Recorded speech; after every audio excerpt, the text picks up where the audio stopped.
Hi dear students, आज कौन सा सब्जेक्ट पढ़ना है? Political science. पॉलिटिकल साइंस आज पढ़ना है हमसे। ओके, तो पॉलिटिकल साइंस में जो लेसन नेक्स्ट है पढ़ना वो अब होगा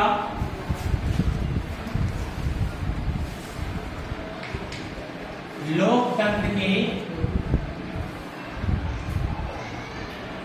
परिणाम। लोकतंत्र के क्या परिणाम होते हैं वो हमें देखना है। जैसा कि मैं पहले ही बता चुका हूं कि दुनिया के किसी भी देश में लोकतंत्र ही एक बेहतर सरकार बनाई जाती है। हाँ, ये अलग बात है कि दुनिया के कुछ ऐसे देश है जहां राजतंत्र है और वो लोग सोने चांदी से खेलते हैं, बहुत बड़े बड़े रईस लोग हैं, सोने का कार, सोने का बाइक। अरब देश में लोकतंत्र नहीं है, राजा है, लेकिन फिर भी वहां के लोग बहुत अमीर हैं। इस पर मैं कहना चाहूंगा कि किसी पक्षी को, किसी चिड़िया को अगर सोने के पिंजरा में बंद कर दो और अंदर में उसके सारा दाना पानी का इंतजाम कर दो तो क्या लगता है? वो चिड़िया खुश होगी?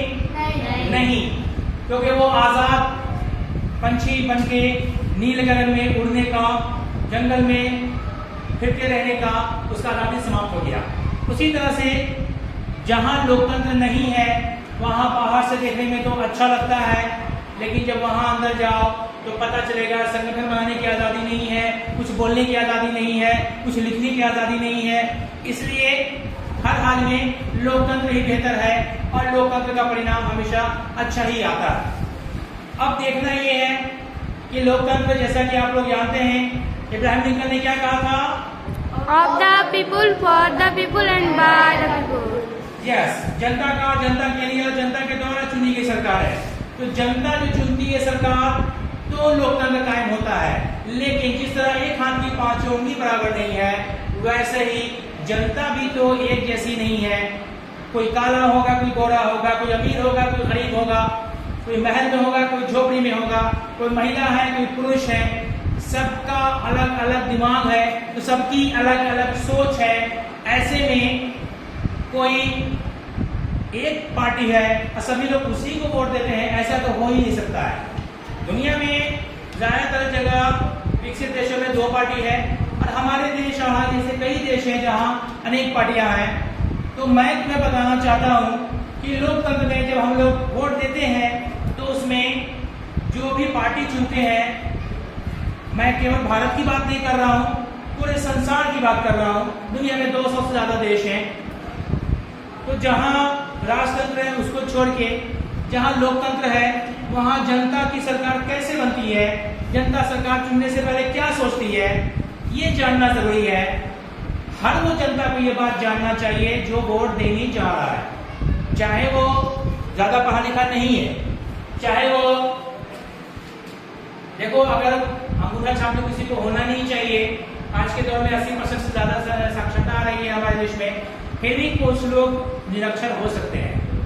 तो उनके घर में जो लोग पढ़े लिखे हैं उनको चाहिए ये बात समझा देना कि वोट देने से पहले हम किसको वोट दें, कैसे सरकार चुने, इसकी क्या विचारधारा होती है, इसको जानना जरूरी है। अब इसकी विचारधारा जानने के लिए मैं तुम्हें बताऊंगा कि 3 तरह की बात है यहाँ पे। पहला ये मैंने क्या लिखा? पूंजीवाद। पूंजीवाद। दूसरा आएगा, क्या लिखा? समाजवाद। समाजवाद। और तीसरा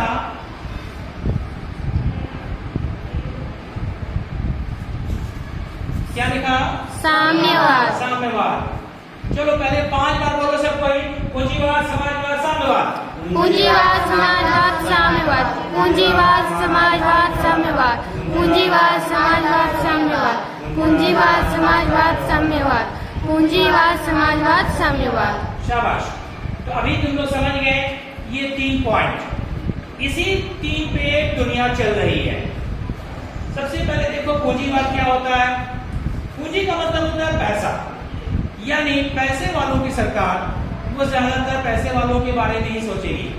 अमीरों की सरकार अमीरों के बारे में ही सोचेगी। वैसा अमीर देश नहीं हो सकता है।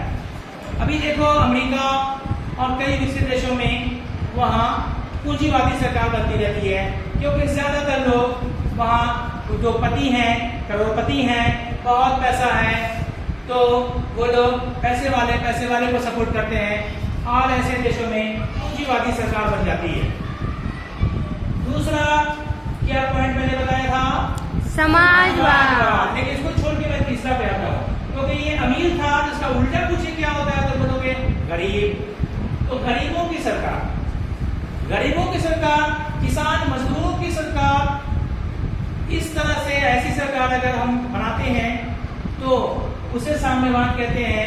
यकीनन गरीब को चुनना चाहेगा, तो किसान को चाहेगा, मजदूर को चाहेगा। किसान मजदूर मिलके बात करते हैं। सबसे गरीब तो कोई भी हो सकता है, लेकिन सबसे ज्यादा किसान और मजदूर को हर देश में गरीब देखा जाता है, खास करके हमारे देश में किसान मजदूर गरीब होते हैं। तो अब गरीब लोग चाहेंगे कि सरकार गरीबों का भला करे, तो गरीबों की सरकार बनाए। इसके लिए वो साम्यवादी विचारधारा के तहत आगे बढ़ जाते हैं। हालांकि इसके पहले एक पॉइंट मैं छोड़ के चला, इसको मैं बाद में बताऊंगा। तीसरा पॉइंट मैं पहले बताना चाहता हूँ। आप सभी जानते हैं कार्ल मार्क्स का नाम तो सुना है ना? हाँ। कार्ल मार्क्स किस देश का था? जर्मनी का था। तो जर्मनी में कार्ल मार्क्स ने दुनिया के मजदूरों एक होकर नारा दिया दास कैपिटल में, और उसके बाद हम कई जगह क्रांति देखते हैं। सबसे ज्यादा जो आपने अपने सिलेबस में क्रांति पढ़ा है वो रूस की क्रांति। 9th में था या 10th में था? 9th में था। तो ये तो 10th क्लास है, तो एक साल पहले पढ़ चुके हो रूस की क्रांति। रूस की क्रांति में व्लादिमीर लेनिन था, जिसने सोवियत बनाकर पूरे देश में एक क्रांति ला दिया। किसानों, मजदूरों, गरीबों, आम जनता को लेकर क्रांति लाके वहां साम्यवादी विचारधारा के तहत एक नई सरकार बनाई। रूस से वो सोवियत संघ बन गया। ये अलग बात है कि अभी फिर सोवियत संघ से रूस बन चुका, उसे क्या में टूट गया था, तो अभी तो फिर रूस है वो। तो लेकिन जब वो सोवियत संघ बना तो उसके बाद उसने वहां एक मीटिंग रखा, दुनिया भर के साम्यवादियों को बुलाया और सबको कहा कि आप लोग भी अपने अपने देशों में साम्यवादी विचारधारा के तहत पार्टी बनाए, इलेक्शन लड़े, सरकार बनाए और देश को चलाए। भारत से भी एमएन राय गए थे रूस से वापस आने के बाद, उन्होंने भी यहाँ एक पार्टी कायम की और उसके बाद हम देखते हैं कि भारत में 2 पार्टी हो गई, अभी भी चल रही है। वो दोनों पार्टी का नाम तो आपको पता ही होगा, मार्क्सवादी कम्युनिस्ट पार्टी और भारतीय कम्युनिस्ट पार्टी। एनीवे, यहाँ पे बात पूरे संसार का है, तो हर जगह ये बनाया गया कम्युनिस्ट पार्टी। और उन लोगों का विचारधारा है कि गरीबों की ही सरकार बने, गरीब ही गरीब का भला कर सकता है। वैसे सरकार में अमीरों पर टैक्स ज्यादा लगाए जाते हैं, गरीबों का ज्यादा भला किया जाता है। लेकिन ये पार्टी बना के इलेक्शन लड़ने की बात है। जंगल में छिपकर कुछ गैर कानूनी काम इसके विचारधारा के तहत करना अच्छी बात नहीं है। जो भी करना है खुल के एक मूल विचारधारा के तहत आके एक मुख्य धारा से जुड़ के उसके बाद हमें जनता को समझा के इलेक्शन लड़के वोट लेके जीत के सरकार बना के एक कानून के तहत, संविधान के तहत ही काम करना चाहिए। तो इस तरह से भारतीय कम्युनिस्ट पार्टी, मार्क्सवादी कम्युनिस्ट यहाँ बनाया गया, दुनिया भर में कई कम्युनिस्ट पार्टी वहाँ बनाए गए और कई जगह वो इलेक्शन जीते, सरकार बनी भी। भारत में भी कभी कभी, केंद्र में तो नहीं बनी लेकिन राज्य में कभी कभी कहीं बनी है। अब ये एक विचारधारा हो गया पूंजीवाद, एक हो गया साम्यवाद, बीच में आ रहा है समाजवाद। लेकिन कई जगह ये भी दिखाया जाता है कि 2 ही माना जाता है, समाजवाद को साम्यवाद से जुड़ के ही दिखाया जाता है। लेकिन मैंने तुम्हें 3 बताया। समाजवाद जो है ना इसके साथ है ना इसके साथ है, ये इसके साथ भी है, इसके साथ भी है, ये अपने साथ भी है। मतलब सबको साथ लेके चलने वाली विचारधारा। जैसा मैंने कहा था कि एक हाथ में 5 उंगली है, कोई छोटी है कोई बड़ी है, कोई पतली है कोई मोटी है, लेकिन जब सबको एक साथ मिलाते हैं तो ये बनता है क्रांति। इसमें आती है शक्ति, अलग अलग किसी में कोई शक्ति नहीं है।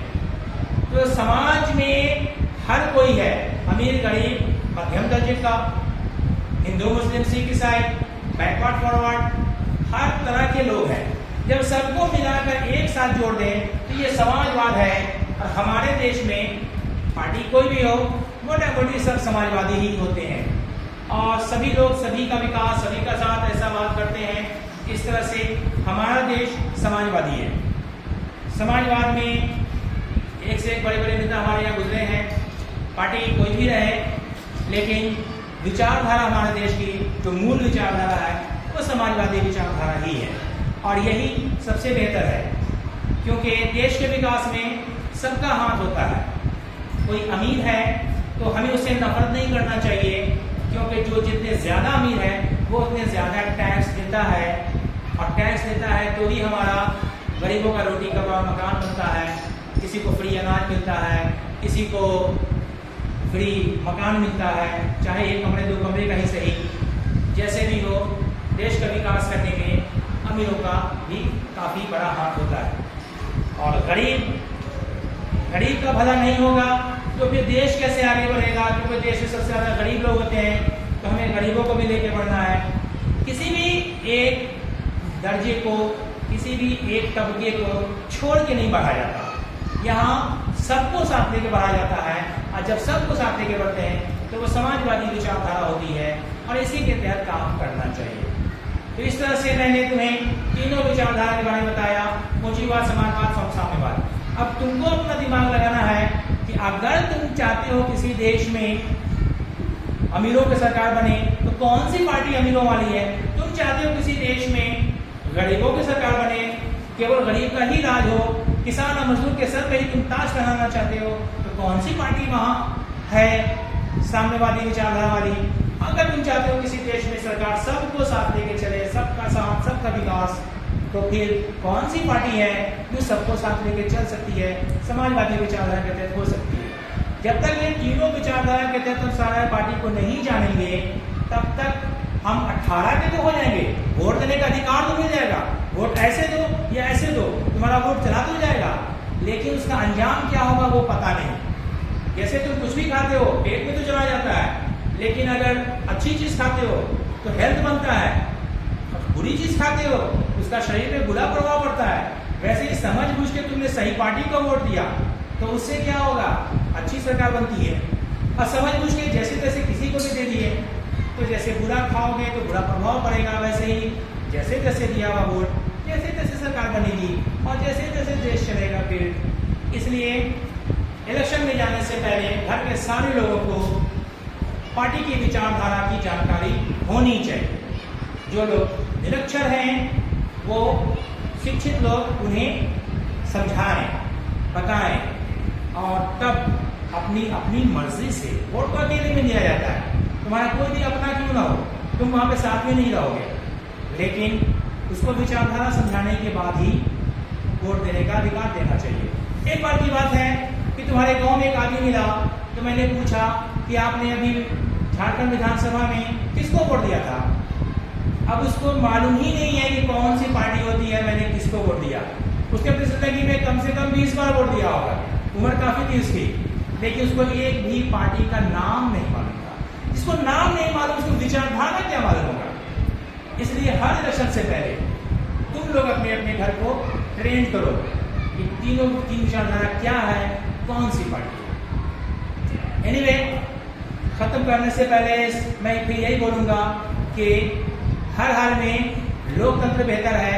सरकार चाहे पूंजीवादी बने या समाजवादी या साम्यवादी, लेकिन लोकतंत्र के ही बलबूते बढ़ना चाहिए। लोकतांत्रिक सरकार ही देश का विकास कर सकती है। समानता का अधिकार और स्वतंत्रता का अधिकार हर आदमी के जीवन का मुख्य आधार है। अगर मौलिक अधिकार खत्म हो गए तो कोई भी सरकार बेकार है। चाहे बाहर से देखने में वो सोने चांदी से गिरता हुआ दिखाई दे, सड़क चकाचक हो, ऊंची ऊंची बिल्डिंग हो, खाने पीने की कमी नहीं हो, गाड़ी बंगला हो, लेकिन आज़ादी नहीं है। लिखने पढ़ने की आज़ादी नहीं, कहीं घूमने की आज़ादी नहीं, कहीं बोलने की आज़ादी नहीं, आज़ादी नहीं तो फिर सारी सरकार बेकार है। इसलिए हमें समानता, स्वतंत्रता और आज़ादी वाली सरकार चाहिए, चाहे वो देश कोई भी हो। इसी के साथ फिलहाल मैं ये चैप्टर अभी ब्रेक करता हूँ। अब मैं कुछ सवाल आप लोगों से पूछूंगा, वो आप लोग बताएंगे। अभी इसको यहीं पे समाप्त किया जाए।